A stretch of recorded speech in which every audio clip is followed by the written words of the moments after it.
अस्सलाम वालेकुम, welcome to my YouTube channel. उम्मीद है आप सब लोग खैरियत से होंगे और अपनी अपनी लाइफ में खुश होंगे। आज के लेक्चर में हम सीखेंगे, बहुत ही इम्पॉर्टेंट टूल है फ़ोटोशॉप के। स्टार्ट करने जा रहे हैं हम लोग selections. Different types of selections हम जो है वो सीखेंगे इंशाल्लाह आज के लेक्चर में। तो आइए स्टार्ट करते हैं। इस वक्त मैं फ़ोटोशॉप मेरे सामने ओपन है, ठीक है। तो सबसे पहला जो हमारे पास सिलेक्शन के जो टूल्स आते हैं वो हैं रेक्टेंगुलर मार्की टूल है। शॉर्टकट की इसकी है एम की है, और इसी के साथ हमारे पास दूसरा नेस्टेड जो टूल है वो है एलिप्टिकल मार्की टूल। इसकी भी शॉर्टकट की जो है वो एम की है, ठीक है। तो एक न्यू डॉक्यूमेंट में क्रिएट कर लेता हूँ जल्दी से। अब आपके पास जो रेक्टेंगुलर मार्की टूल है वो क्या करता है, नाम से ज़ाहिर है रेक्टेंगल्स की फॉर्म में जो है वो सिलेक्शन करता है, ठीक है। तो मैंने देखें रेक्टेंगुलर टूल को रेक्टेंगुलर मार्की टूल को सिलेक्ट किया, यहाँ पे क्लिक करके ड्रैग करके ला रहा हूँ, ठीक है। तो मेरे पास एक रेक्टेंगुलर शेप में एक सिलेक्शन हो रही है मेरे पास, ठीक है। साथ में मेरे पास सिलेक्शन के बॉटम राइट कॉर्नर पे मेरे पास उसके सिलेक्शन की विड्थ और हाइट बताई जा रही है, जो कि इस वक्त है 594 पिक्सल्स और हाइट है 169 पिक्सल्स, ठीक है। इस तरह से। अच्छा जी, तो अब आ जाते हैं कंट्रोल बार में कुछ ऑप्शंस हैं, उनको देख लेते हैं। तो सबसे पहले ऑप्शन हमारे पास जो चेक थी वो है न्यू सिलेक्शन की, ठीक है। जब आपके पास न्यू सिलेक्शन का जो बटन है वो चेकड है यानी एक्टिव है, तो इसका मतलब है आप जब भी कोई सिलेक्शन करने लगेंगे पुरानी सिलेक्शन आपकी डिलीट हो जाएगी, आपकी नई सिलेक्शन बन जाएगी, ठीक है। पुरानी सिलेक्शन डिस्कार्ड हो जाएगी, नई सिलेक्शन बन जाएगी, ठीक है। अच्छा, उसी के साथ हमारे पास दूसरा जो बटन है वो है ऐड टू सिलेक्शन का। ऐड टू सिलेक्शन के को जब आप एक्टिव कर लेते हैं तो ये क्या करता है कि आपकी जो पुरानी सिलेक्शन है वो डिलीट नहीं होती, उसी के साथ मज़ीद एडिशन हो जाती है नई सिलेक्शन की, इस तरह से, ठीक है। इस तरह से पुरानी सिलेक्शन डिलीट नहीं हो रही, नेक्स्ट सिलेक्शन जो है वो ऐड होती जा रही है। अब यहाँ पे आपके पास एक छोटी सी टिप है कि अगर आपने एक सिलेक्शन की है, लेट से आपके पास ये वाला ऑप्शन न्यू सिलेक्शन का ऑप्शन एक्टिव था, आपने एक सिलेक्शन की है, अगर आप शिफ्ट की प्रेस करेंगे तो आप कर्सर को देखें, यहाँ पे आपके पास एक प्लस का छोटा सा साइन आ रहा है जो ये बता रहा है कि आप, और साथ ही में आपके पास ये वाला आइकन एक्टिव हो जाता है। तो ये जो ये बता रहा है कि आपके पास अब ये वाली सिलेक्शन जो है वो डिस्कार्ड नहीं होगी, इसी के साथ आप मज़ीद जो सिलेक्शन करेंगे वो भी ऐड होती जाएगी, ठीक है। इस तरह से जैसे ही मैं शिफ्ट की छोड़ देता हूँ तो मेरे पास दोबारा से ये वाला आइकन जो है वो सिलेक्ट हो जाता है, ये वाला बटन जो है न्यू सिलेक्शन का वो एक्टिव हो जाता है। तो देखें, मैं अब शिफ्ट की प्रेस करता हूँ, मैं यहाँ पे क्लिक नहीं कर रहा हूँ, मैं जस्ट शिफ्ट की प्रेस कर रहा हूँ, तो मेरे पास देखें ऐड टू सिलेक्शन वाला ऑप्शन जो है वो एक्टिव हो गया है, और मैं सिलेक्शन जब करता हूँ तो ऐड टू सिलेक्शन हो रही है, पुरानी सिलेक्शन मेरी डिलीट नहीं हो रही, उसी के अंदर मज़ीद सिलेक्शन होती जा रही है। ठीक है। अच्छा, ये तो होता है ऐड टू सिलेक्शन। अब हमारे पास जो है जो नेक्स्ट बटन आ जाता है वो है सब्ट्रैक्ट फ्रॉम सिलेक्शन, ठीक है। जो आपने करंट सिलेक्शन की है उसमें से कुछ आपने सब्ट्रैक्ट करना है, तो आप यूज़ करेंगे सब्ट्रैक्ट फ्रॉम सिलेक्शन, इस तरह से, ठीक है। ये इस तरह से। अच्छा, अब इसमें भी आपके पास एक छोटी सी टिप है, अगर आपने न्यू सिलेक्शन पे थे, ठीक है, आपने एक नई सिलेक्शन की है, इस तरह से कुछ भी सिलेक्ट की है, तो जब आप अल्ट की प्रेस करेंगे तो आपके पास देखें कर्सर पे एक माइनस का साइन आ जाएगा, और साथ ही में आपके पास सब्ट्रैक्ट फ्रॉम सिलेक्शन का जो बटन है वो एक्टिव हो जाएगा, जो ये बताएगा कि अब आप जो सिलेक्शन करेंगे वो इस सिलेक्शन में से माइनस हो जाएगी, ठीक है। तो इस तरह से या इस तरह से, ठीक है। तो ये था आपके पास सब्ट्रैक्ट फ्रॉम सिलेक्शन, ठीक है। आपके इसको सिलेक्ट करके, ठीक है, सिलेक्शन करते हैं, ठीक। और अब देखें, जब आपने लास्ट मैंने ऑपरेशन परफॉर्म किया, ठीक है, सब्ट्रैक्ट फ्रॉम सिलेक्शन, ठीक है, तो मेरे पास एक ऑप्शन आ जाती है कि नो पिक्सल्स वर सिलेक्टेड। क्यों? क्योंकि मेरे पास जो पहली सिलेक्शन थी वो छोटी थी, जो मैंने सब्ट्रैक्ट किया वो उससे बड़ी है, तो ठीक है, अब मेरे पास कुछ भी एरिया नहीं रहा सिलेक्ट होने के लिए, ठीक है। तो आपने जब भी सिलेक्शन करना है तो ये चीज़ ज़रा ध्यान रखना है इस बात पे कि आपके पास कौन सा बटन इस वक्त एक्टिव है। नॉर्मली हमें जो ज़्यादा यूज़ पड़ेगा वो है ऐड टू सिलेक्शन का ऑप्शन, वो हमें यूज़ पड़ेगा जब हम कोई भी कॉम्प्लेक्स सिलेक्शंस कर रहे होंगे उसमें, ठीक है। तो नेक्स्ट जो हमारे पास आ जाती है वो आ जाती है, लेट्स से मैं कुछ सिलेक्शंस कर लेता हूँ इस तरह से, ऐड टू सिलेक्शन को यूज़ करते हुए डिफरेंट सिलेक्शंस कर लेता हूँ। अब नेक्स्ट जो हमारे पास ऑप्शन आ जाती है वो है इंटरसेक्शन। तो मैथ्स में आपको याद होगा कि इंटरसेक्शन क्या होता था, जब आप दो सेट्स का इंटरसेक्शन लेते थे तो दोनों में जो कॉमन वैल्यूज़ होती थी वो आपके पास इंटरसेक्शन वाले सेट में आ जाती थी। तो सेम वही फार्मूला यहाँ पे भी अप्लाई होता है। जब आपने इंटरसेक्शन पे क्लिक किया हुआ है, बटन एक्टिव है हमारे पास, तो जब हम सेलेक्ट करेंगे तो अब मैंने जो पुरानी सिलेक्शन थी और जो मैंने न्यू सिलेक्शन में कर रहा हूँ, इन दोनों में जो एरियाज हमारे पास आ रहा है वो सिलेक्ट हो जाएगा, बाकी का एरिया जो है वो डिस्कार्ड हो जाएगा, डिलीट हो जाएगा। ठीक है, अब देखें, अब मैंने इस एरिया को मैंने सेलेक्ट करना है, इस सारे एरिया को सिलेक्ट करना है यहाँ से यहाँ तक। तो मैं क्या करूँगा, इंटरसेक्शन लूँगा इसका इस तरह से। अब मेरे पास ये जो बाकी बाहर एरिया बच रहा है वो सारा का सारा डिलीट हो जाएगा। ठीक है, ये था इंटरसेक्शन कि आपने कोई एरिया सेलेक्ट किया हुआ उसमें से कुछ नई सिलेक्शन करनी है तो दोनों में जो कॉमन एरिया होगा वो सेलेक्ट हो जाएगा, बाकी डिलीट हो जाएगा।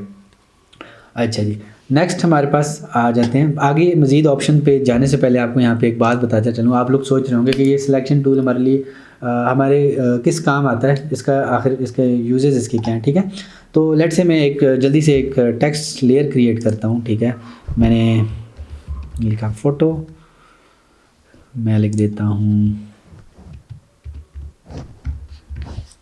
ठीक है, तो मैंने ये दो लेयर्स बना ली अपने पास यहाँ पे और इनको साइज़ दे दिया कुछ भी। ठीक है, अब मेरे पास ये दो लेयर्स हैं इस वक्त, एक का नाम एडोब है, एक का नाम फोटोशॉप है। ठीक है, तो मैंने इनको अलाइन करना लेफ़्ट, तो मेरे पास बहुत सारे ऑप्शन हैं। ठीक है, मैं इन दोनों को सिलेक्ट कर सकता हूँ। ठीक है, और यहाँ पे जाके मूव टूल में जाके इनको अलाइन लेफ़्ट कर सकता हूँ, जैसा कि हमने मूव टूल में देखा था हम मल्टीपल लेयर्स को कैसे अलाइन करते हैं। ठीक है, एक तरीका तो ये है, एक तरीका तो ये था कि कंट्रोल ए मैंने प्रेस किया, पूरा का पूरा मेरा डॉक्यूमेंट सेलेक्ट हो गया, उसके डॉक्यूमेंट के हिसाब से मैंने इसको अलाइन कर लेना है। अब आप अगर वेब डिज़ाइनर हैं या यूएक्स डिज़ाइनर हैं, आप कोई चीज़ डिज़ाइन करने जा रहे हैं तो लाजमी नहीं है आपको या तो दो लेयर्स को एक दूसरे के हिसाब से अलाइन करना है या कैनवस के हिसाब से करना है, आपको किसी और चीज़ के हिसाब से भी अलाइन करना पड़ सकता है। लेट से मैं यहाँ पे एक रेक्टेंगल ड्रॉ कर लेता हूँ। ठीक है, और इसको कोई कलर दे देता हूँ। अब मैं चाहता हूँ मेरी ये दोनों लेयर्स जो हैं इस रेक्टेंगल के हिसाब से जो है वो अलाइन हो जाए। तो मैं एक तरीका तो ये है कि रेक्टेंगुलर मार्की टूल से इसको सिलेक्ट कर लूँ। ठीक है, जो कि एक अच्छी अप्रोच नहीं है इस केस में, लेकिन जस्ट समझा रहा हूँ। और मैं आके यहाँ पे मूव टूल में आऊँ और इनको यहाँ पे अलाइन कर लूँ इसके हिसाब से। अब मेरे पास दोनों टेक्स्ट लेयर छुप रही हैं क्योंकि मेरे पास इस वक्त रेक्टेंगल की जो लेयर है वो स्टैक का जो ऑर्डर है उसका, उसमें वो टॉप पे है। ठीक है, अगर मैं इसको इनके पीछे ले आता हूँ तो अब मेरे पास ये जो दोनों लेयर्स थी वो इसके अंदर आ गई। मैंने कंट्रोल डी प्रेस किया डी सेलेक्ट करने के लिए। ठीक है, मैं दोनों लेयर्स को सिलेक्ट कर लेता हूँ। ठीक है, और इसको इसके अंदर ले आता हूँ इस तरह से। अब अगर मेरे पास जो ऑप्शन है, मैं तो कंट्रोल की प्रेस करके यहाँ पे इस लेयर के थंबनेल पे क्लिक करूँगा तो मेरे पास ये रेक्टेंगल सिलेक्ट हो जाएगा। दूसरा तरीका क्या है, मैं मार्की टूल सेलेक्ट करके यहाँ से रेक्टेंगल को सिलेक्ट कर लूँ। ठीक है, और इन दोनों लेयर्स को इसके अंदर अलाइन कर दूँ। ठीक है, लेफ़्ट या राइट या जहाँ पे भी मैं करना चाहूँ, मूव टूल सेलेक्ट करके मैं इनको अलाइन कर सकता हूँ या सेंटर अलाइन कर सकता हूँ इस तरह से। ठीक है, तो ये एक यूज़ था इसका। अब यहाँ पे तो मैंने रेक्टेंगल ड्रॉ कर लिया था, ज़रूरी नहीं है आप जस्ट रेक्टेंगुलर जो मार्की टूल है उसको सिलेक्ट करें। ठीक है, और उसके हिसाब से आप इन दोनों लेयर्स को अलाइन कर सकते हैं। मैं कहता हूँ उसके हिसाब से सेंटर अलाइन कर दो, तो ये हमारे पास आ गई दोनों लेयर, इसके हिसाब से सेंटर अलाइन होगी। ठीक है, तो ये अब कंट्रोल डी इसकी शॉर्टकट की है। यहाँ सेलेक्ट में आप जाएंगे, यहाँ पे आपको मिलेगी डी सेलेक्ट की कमांड जो है, कंट्रोल डी उसकी शॉर्टकट की है। ठीक है, अच्छा जी, अब वापस आते हैं अपने रेक्टेंगुलर मार्की टूल पे। तो यहाँ पे ऑप्शन हमारे पास एक नेक्स्ट आ जाती है, वो है फेदर की है। ठीक है, मैं इन दोनों लेयर्स को फिलहाल के लिए हाइड कर देता हूँ। अच्छा जी, अब देखते हैं फेदरिंग की जो ऑप्शन है वो हमारे पास क्या करती है।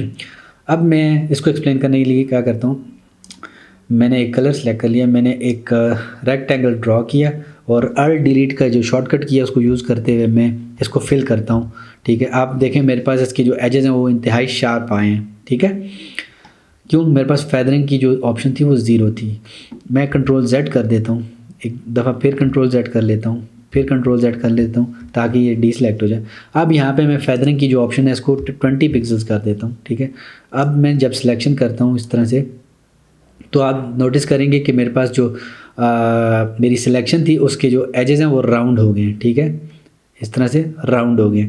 और अब अगर मैं शॉर्टकट की अल्ट प्लस डिलीट को प्रेस करता हूँ तो मेरे पास देखें इसके जो एजेस हैं वो शार्प नहीं रहे, वो ब्लर हो गए, ठीक है। तो फेदरिंग, जैसे कि नाम से ज़्यादा फेदर क्या होता है, सॉफ्ट होता है, तो आपकी जो फेदरिंग जब आप किसी भी सिलेक्शन में ऐड करते हैं तो उसके एजेस को आपके सॉफ्ट कर देता है, ठीक है। वो शार्प नहीं रहते आपके एजेस, वो सॉफ्ट हो जाते हैं, और आप अगर आप उनको फिल करें तो आपको ब्लरी इफेक्ट देंगे, ठीक है। जिस तरह कि अभी आप स्क्रीन पर देख सकते हैं मेरे इस रेक्टेंगल के जो एजेस थे वो सॉफ्ट हो गए थे और वो ब्लर जो है वो हो गए, ठीक है। तो इस से आप जितना इसकी वैल्यू को इंक्रीज़ करेंगे, ठीक है, मैं दोबारा से इधर जाके इसकी वैल्यू को अगर मज़ीद इंक्रीज़ करता हूँ, ठीक है, और इसको फिल करूँगा तो उतनी ही ज़्यादा जो है वो ब्लर होते जाएंगे एजेस, जितनी ज़्यादा इसकी वैल्यू होगी, ठीक है। तो जहाँ पे आपको ये चाहिए हो वहाँ पे आपने फेदर यूज़ करना है, उसके अलावा आपने इसको 0 पे ही रखना है, वरना आपकी सिलेक्शन अच्छी नहीं होगी, ठीक है। अब नेक्स्ट हमारे पास ऑप्शन आ जाती है एंटी एलियस की, ठीक है, वो इस वक्त एक्टिव है। नेक्स्ट आगे आने वाले ऑप्शन में हमारे पास ये चीज़ आएगी कि ये मैं उसमें आपको बताऊंगा कि एंटी एलियस हमारे पास क्या करते हैं, ठीक है। नेक्स्ट जो हमारे पास ऑप्शन आ रही है वो है स्टाइल की। स्टाइल में हमारे पास इस वक्त नॉर्मल है। नॉर्मल से ये मुराद है जब आपके पास नॉर्मल सिलेक्टेड है तो आप कहीं पे भी क्लिक करके किसी भी डायरेक्शन में सिलेक्शन कर सकते हैं इस तरह से, ठीक है, चाहे जिधर आपका दिल करता है वैसे आप सिलेक्शन कर लेते हैं इस तरह से, ठीक है। मैं कंट्रोल डी प्रेस करके डी सेलेक्ट करता हूँ और यहाँ पे जाता हूँ और फिक्स्ड रेशो। अब यहाँ पे हमारे पास फिक्स्ड रेशो आ गई है, वो बता रहा है कि आपकी जो सिलेक्शन होने जाएगी उसकी विड्थ एंड हाइट क्या होगी। मैं कहता हूँ 1:1। तो मेरे पास क्या है, जब मैं इसको ड्रॉ करता हूँ तो देखिए मेरे पास एक परफेक्ट स्क्वायर आ रहा है, ठीक है। तो ये बता रही है फिक्स्ड रेशो 1:1, ठीक है। अगर मैं इसको 2:1 कर देता हूँ और कंट्रोल डी प्रेस करता हूँ, अब देखें मैं जिस मर्ज़ी डायरेक्शन में ले जाऊँ मेरे पास जो रेशो आ रही है, जितनी विड्थ है हाइट उसके हाफ है। लाइक अगर मेरे पास देखें इस वक्त अगर आप टूल टिप जो आपके पास हाइट एंड विड्थ की आ रही है उसमें अगर आप देखें तो अगर मैंने लेट से हाइट अगर मेरे पास थी 200, सॉरी विड्थ मेरे पास अगर 200 थी तो हाइट मेरे पास क्या आ रही है उसी के बिल्कुल हाफ जो कि 100 है, ठीक है, इस तरह से। तो क्योंकि मैंने रेशो सेलेक्ट की हुई है यहाँ पे 2:1, ठीक है। तो इसको आप अपनी मर्ज़ी कोई भी वैल्यू दे के सिलेक्शन कर सकते हैं। लाइक अगर आप कहते हैं 5:20 या समथिंग तो वो मतलब शॉर्ट होके आपके पास 1:4 आ जाएगी, ठीक है, इस तरह से, ठीक है। और आप इनको अगर स्वैप कर सकते हैं इस बटन के थ्रू। अब आपके पास विड्थ 20 है और हाइट की रेशो 5 है तो वही सेम डायग्राम आपके पास यहाँ पे भी आ जाएगी। मतलब जितनी टाइम्स आपकी हाइट है उसके 5 टाइम्स आपकी क्या है विड्थ है, ठीक है। इसको अगर हम सिंप्लीफाई कर लें तो ये हमारे पास 1:4 आ रहा है, ठीक है, ठीक है। अगर हम देखें तो यही चीज़ हमारे पास फिर से बनेगी इस तरह से, ठीक है। अच्छा जी, नेक्स्ट ऑप्शन स्टाइल की हमारे पास जो आ जाती है वो आती है फिक्स साइज़। फिक्स साइज़ में आप अपनी मर्ज़ी की वैल्यू ऐड कर देते हैं। लेट से मैं कह देता हूँ 50 पिक्सल्स बाय 95 पिक्सल्स, ठीक है। जैसे ही क्लिक करूँगा उस साइज़ का मेरे पास सिलेक्शन हो जाएगी, ठीक है। अगर मैं इसको कह देता हूँ 500 बाय 360, ठीक है, या 380, और अब जब मैं यहाँ पे आके क्लिक करूँगा तो देखें मेरे पास उस साइज़ की एक सिलेक्शन हो जाएगी, ठीक है। अगर इसको 250 करूँगा तो आप देखें जितनी आपके पास हाइट है उसके हाफ आपके उसके डबल आपके पास विड्थ आ जाएगी इस तरह से, ठीक है। तो आप ये इनको स्वैप भी कर सकते हैं इस तरह से। अब ऐड टू सिलेक्शन थी तो देखें वो उसके बीच में ऐड हो गया, ठीक है, इस तरह से आप डिफरेंट टाइप्स ऑफ सिलेक्शन कर सकते हैं। अच्छा, अब आपके हमारे पास एक बटन आ रहा है सेलेक्ट एंड मास्क, ठीक है। पुराने अगर आप वर्जन फोटोशॉप का यूज़ करें उसमें आपके पास सेलेक्ट एंड मास्क का बटन तो नहीं होगा, उसमें आपके पास का नाम था रिफाइन एज का बटन, ठीक है। तो अगर आपके पास रिफाइन एज का बटन आ रहा है तो परेशान नहीं होना, ठीक है। ये इसका एक नया नाम समझ लें जो इस बटन का इन्होंने रख दिया सेलेक्ट एंड मास्क, ठीक है। तो पुराने वर्जन में आपके पास रिफाइन एज की जो बटन है वो आ रहा होगा। अच्छा, ये बटन जितने भी हमारे पास फोटोशॉप में सिलेक्शन टूल्स हैं उन सब में आ रहा होगा। जितने भी हमारे पास जो फोटोशॉप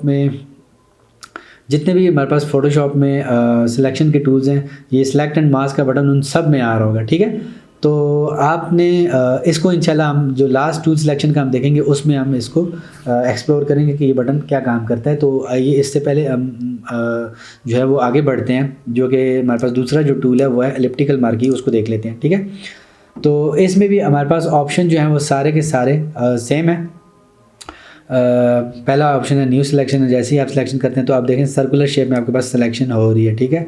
तो जब आप एक सिलेक्शन करते हैं पुरानी सिलेक्शन डिस्कार्ड हो जाती है, नई सिलेक्शन हो जाती है।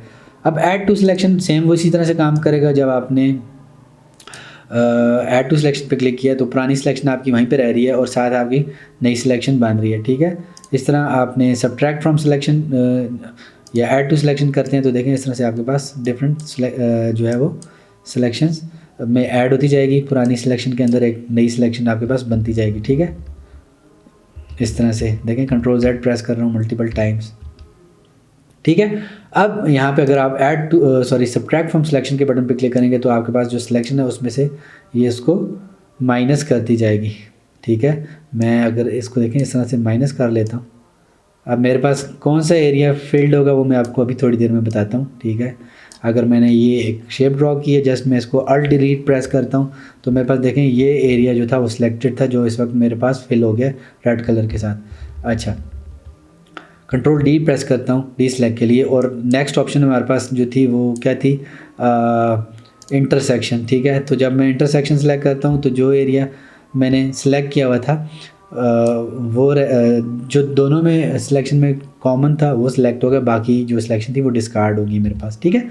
अच्छा, अब एक और चीज़ है, आप एक सिलेक्शन करने जा रहे हैं और आपको उसकी पोजीशन चेंज करनी, तो आप क्या करेंगे, स्पेस बार प्रेस करेंगे अपने कीबोर्ड पे और अपनी मर्ज़ी से अपनी जो सिलेक्शन है उसको आप एडजस्ट कर लेंगे इस तरह से, ठीक है। तो मैंने अब इस वक्त स्पेस बार प्रेस की हुई है, स्पेस बार की को प्रेस किया हुआ है और अपनी मर्ज़ी से इसको मैं अपनी डिज़ायर्ड लोकेशन पे जाके ड्रॉप करूँगा, ठीक है। अब मैंने यहाँ पे स्पेस बार छोड़ दिया है और मैं सिलेक्शन कर रहा हूँ अपनी, ठीक है, इस तरह से। तो ये मेरे पास सिलेक्शन आई है इस टाइम पे, ठीक है। तो फेदरिंग की ऑप्शन सेम वही थी कि अगर 0 पिक्सल है तो फिल करेंगे तो आपके पास बिल्कुल एक शार्प एजेस के साथ आपके पास एक सिलेक्शन होगी, ठीक है। कंट्रोल Z करता हूँ मल्टीपल टाइम्स, डी सेलेक्ट करता हूँ और अगर इसकी वैल्यू को मैं इंक्रीज़ कर दूँगा, यहाँ पे 50 पिक्सल कर देता हूँ। अब मैं सिलेक्शन करूँगा, ठीक है, तो मेरे पास एक ब्लरी एजेस के साथ फिल होगा, ठीक है। तो इसकी वैल्यू अगर 0 होगी तो मेरे पास क्या होगा, सिलेक्शन जो है वो जो एजेस हैं वो बड़े शार्प आएंगे मेरे पास इस तरह से, ठीक है। अच्छा जी, नेक्स्ट हमारे पास जो ऑप्शन आ जाती है वो आ जाती है एंटी एलियस की। तो एंटी एलियस को एक्सप्लेन करने के लिए मैं क्या करता हूँ, 2 सर्कल्स ड्रॉ करता हूँ। पहला सर्कल ड्रॉ करता हूँ और इसको मैं शिफ्ट की प्रेस कर, अच्छा, अगर आप चाहते हैं कि आपने एक परफेक्ट सर्कल ड्रॉ करना है, लाइक अभी ये आपके पास एक ओवल शेप आ रही है, तो अगर आपने परफेक्ट सर्कल ड्रॉ करना है तो आप क्या करेंगे, शिफ्ट की को प्रेस करेंगे, ठीक है। जब आप शिफ्ट की को प्रेस करके ड्रॉ करेंगे तो आपके पास एक परफेक्ट सर्कल बनेगा, ठीक है, इस तरह से। Control D। अब देखिए मैंने ये मैं वैसे ही ड्रॉ कर रहा था तो एक ओवल शेप मेरे पास बन रही है। जैसे ही मैं शिफ्ट की प्रेस करूँगा तो मेरे पास जो शेप है, मैंने अभी लेफ़्ट की को छोड़ा नहीं है, ठीक है। शिफ्ट की प्रेस करूँगा तो मेरे पास क्या आ रहा है, एक परफेक्ट सर्कल आ रहा है, ठीक है, इस तरह से। इसी के साथ अगर मैं अल्ट की को प्रेस कर लेता हूँ तो मेरे पास जो सेंटर से जो है वो सर्कल ड्रॉ होगा। अब मैंने शिफ्ट और अल्ट दोनों को प्रेस किया हुआ तो मेरे पास सेंटर पॉइंट से जो है वो सर्कल ड्रॉ हो रहा है, ठीक है।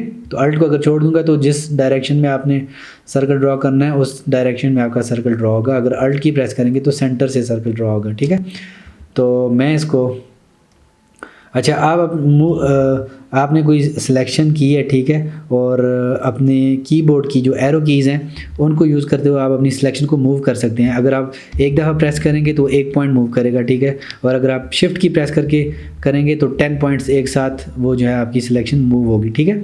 तो अपनी मर्ज़ी की लोकेशन पे आप इसको मूव करके लेके जा सकते हैं, ठीक है। फिर उसके अलावा अगर आपकी सिलेक्शन हुई हुई है, अगर आप कंट्रोल T प्रेस करते हैं या फिर एडिट में जाके, अच्छा सॉरी हमारे पास ये ऑप्शन नहीं आ रही, ठीक है। तो हम बात कर रहे थे एंटी एलियस की। तो इस वक्त मैंने जो सिलेक्शन की है वो एंटी एलियस को चेक करके की है, ठीक है। तो मैं फिर से बता देता हूँ, मैंने एंटी एलियस को सिलेक्ट करके एक सर्कल ड्रॉ किया, एक परफेक्ट सर्कल ड्रॉ किया है और इसको अगर मैं फिल करता हूँ, ठीक है,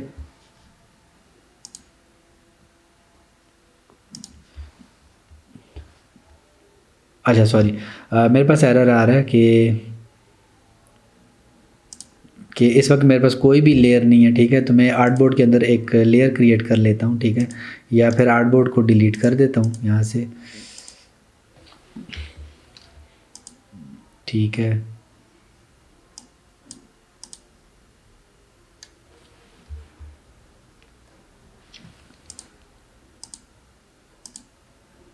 मैं इस लेयर को आर्टबोर्ड से बाहर ले आता हूँ और इस आर्टबोर्ड को मैं डिलीट कर देता हूँ। अब मेरे पास एक देखें एक ब्लैंक लेयर है, ठीक है। तो एलिप्टिकल मार्की टूल पे आते हैं, ठीक है। फेदरिंग का मैंने आपको बताया जिस तरह के कि वो अगर आपने 0 पिक्सल रखी है तो आपके पास शार्प एजेस होंगे, अगर आप इसकी वैल्यू इंक्रीज़ करेंगे तो सॉफ्ट एजेस होंगे, ठीक है।